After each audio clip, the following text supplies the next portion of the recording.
Tracy, let's start with 2015. So from the beginning to the end, we're almost at the end. A lot has happened. The landscape's changed. What's been your optics of this year so far? This has been an amazing year for addressable television.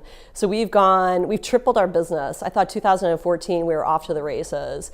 2015 has turned out to be an amazing year. We've had 50 advertisers, hundreds of campaigns, billions of impressions. Like, we have a real business on our hands now. So I feel like a lot of the fundamentals have been worked out.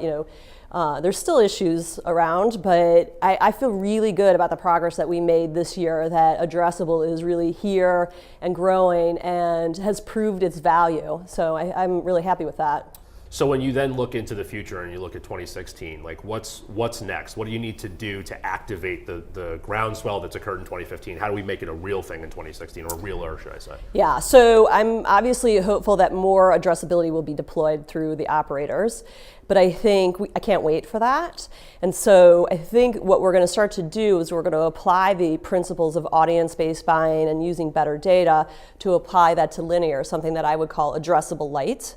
And so I think that is a way that we make it so addressable television is not a silo, it's a new way of buying. And so whether we call that programmatic or index-based buying or addressable light, it really is all the same thing. It's using data to buy TV smarter and to create more value for everyone really in the value chain, whether it be the content owner or the distributor or the advertiser or the agency or the data provider. I think there's so much value that is created by ushering in a better data set, getting us off of Nielsen and onto more granular data where we can apply data to it in a privacy-sensitive way and begin to find where the true audiences really live, at the top of the tail, at the bottom of the tail, on every device, wherever it goes. So you just kind of mentioned 5 different players that all kind of live in that ecosystem. Who's got it? Who has to lead the charge? Is it the marketers because they're the ones really like kind of driving the checkbook, or is it the publishers because they're the ones that have to put the execution together with the MVPDs? Like, who owns making addressable successful in 2016? Well, it's definitely a group effort, and I would love to see us work tighter together. Even words like buy side, sell side make it feel like it's a fight, right? That I want to change the words of buy side, sell side. So I worry about things like that. I think it's a collaboration. I think agencies have centralized their expertise so that there's some unified voices. I think a lot of the agency leads like myself are starting to say the same thing. So I'm happy with that, as opposed to having multiple people all over the buy side saying different things. I think that will cost us a decade of swirl if we do that. So I love that everyone has kind of stepped up, has good experience when they come to market with a point of view.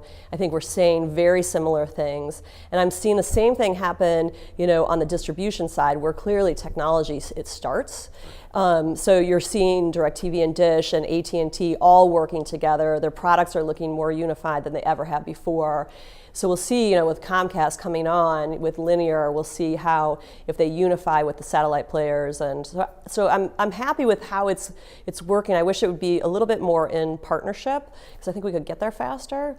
I'm the one that says free the data. I think the operators are sitting on the data that I would need to do a better job at monetizing their content, and bringing the right advertiser to the right position. So I think I of course want to see more of that. I'm a little worried about the walled gardens. So I'm tempted to make a button that's, tear down these walls. So I'll have free the data and tear down these walls. And, I really just want to work together to solve the issues so that the consumer experience of television viewing and advertising is better.